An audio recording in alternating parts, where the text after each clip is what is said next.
To the hospital with serious injuries after shots were fired late last night near 42nd and Bedford. First Alert 6 reporter John Chapman tells us that area has a history of gun violence.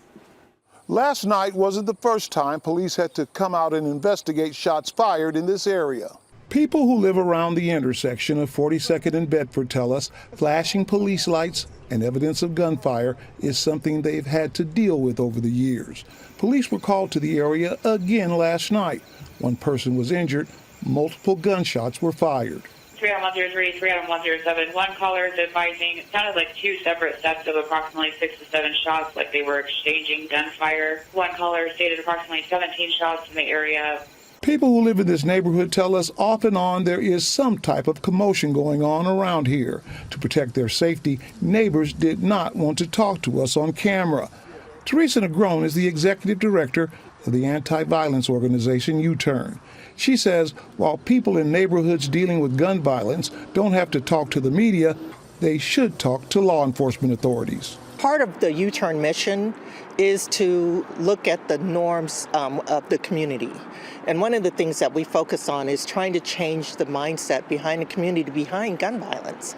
We understand that people are concerned for their safety. They don't want to get involved. But until we start looking as a community that gun violence is not something that you want in your neighborhood, it's going to continue to happen. Negron says people should not be held hostage in their homes because of what's going on outside around them. You should be able to walk up and down your streets without worrying about somebody shooting. Your children should be able to play outside just like any other community in the city of Omaha. Negron says if neighbors see something and then say something, they could turn off the police lights in their neighborhood. And you don't have to give police your name.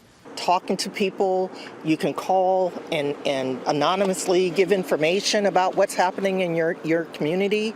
You can do all of that. And so that's something that I think that people need to understand and own, that they have the right to live without being in a community or a neighborhood where shootings are happening. Near 42nd and Bedford in North Omaha, I'm John Chapman, First Alert 6. According to Omaha Police, this is the 8th shooting that's happened in the area of 42nd and Bedford since 2018. One of those other shootings was fatal. Police are still investigating last night's shooting. If you do have any information, please do give police a call. You will remain anonymous.